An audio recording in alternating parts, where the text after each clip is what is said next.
the Jamaican economy is not expected to return to pre-COVID levels before at least financial year 22-23.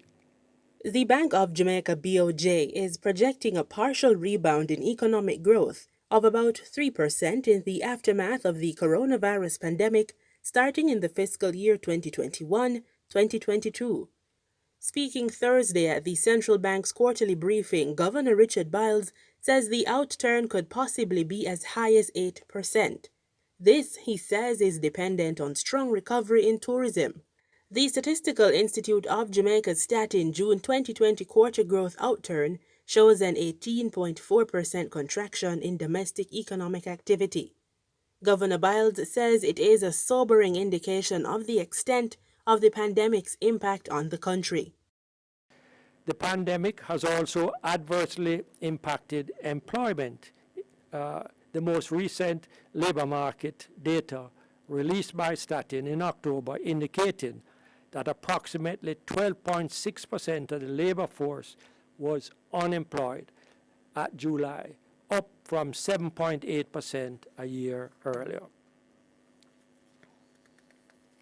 We expect that the worst is behind us with the June quarter.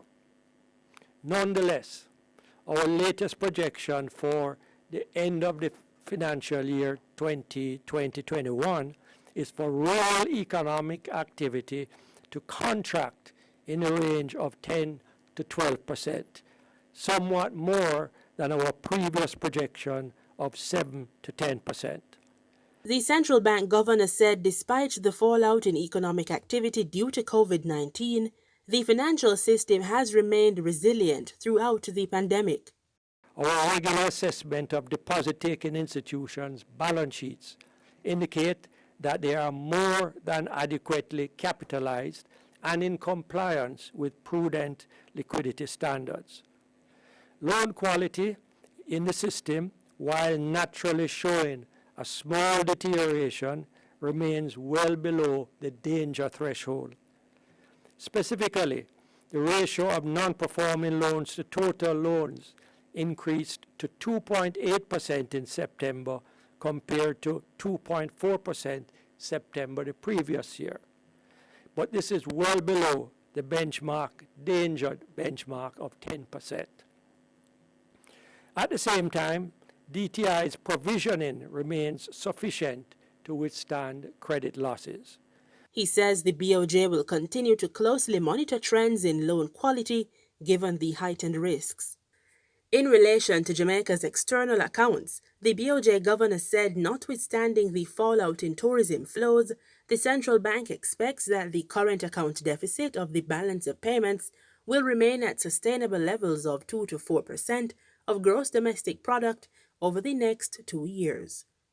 This, ladies and gentlemen, is better than previously expected, supported by stronger than expected remittance inflows, a dramatic fall in imports, as well as lower levels of private capital flows.